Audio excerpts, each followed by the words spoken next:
আরে এ কি, এ তো সত্যি সত্যি আমাদের বাড়ির চালে আপেলের গাছ হয়েছে, তাও আবার এক রাতের মধ্যে।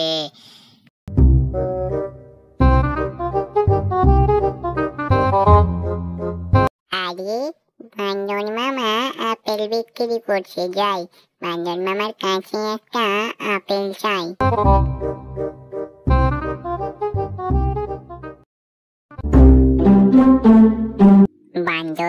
বান্দর মামা আমায় একটা আপেল দেবে? আমায় আপেল খেতে খুব মন চাচ্ছে, আমার কাছে এখন পয়সা নেই, পরে দিয়ে দেব। না না, আমি তোকে আপেল দিতে পারবো না। তোকে যদি আমি আপেল দিই তাহলে আমার লোকসান হয়ে যাবে। তুই বরং বাড়ি যা, পরে পয়সা নিয়ে এসে খাবি। এই বলে বাঁদর সেখান থেকে চলে গেল। আর ছোট্ট শিয়ালিনী তাকিয়ে তাকিয়ে দেখলো, আর সে বাড়ির দিকে আসতে লাগলো।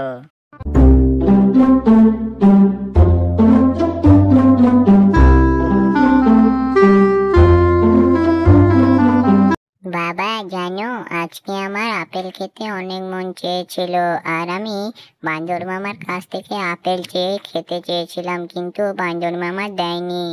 আরে মা, বিনামূল্যে যে কেউ কিচ্ছু দেবে না। যা নিতে যাবি তাতেই পয়সা লাগবে। আমার কাছে এখন একটি টাকাও নেই। আমার কাছে যখন পয়সা হবে তখন আমি তোকে কিনে এনে দেব। এই বলে শিয়াল সেখান থেকে চলে গেল। আর এদিকে ছোট্ট শিয়ালিনী মন খারাপ করে বাড়ি থেকে বেরিয়ে একটা বট গাছের দিকে চলে গেল।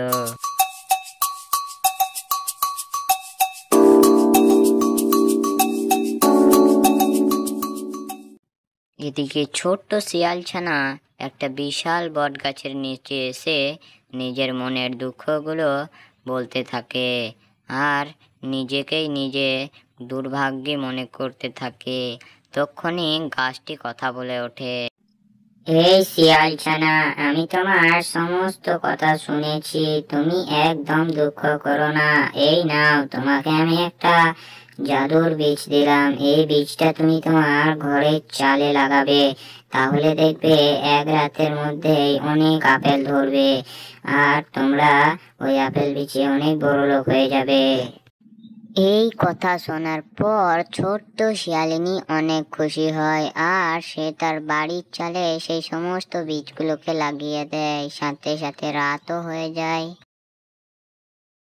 আরে এখন তো সকাল হয়ে গেল, যাই গাছটার দেওয়া বীজ থেকে কি সত্যি আপেল হয়েছে সেটা আমি জলদি করে দেখি।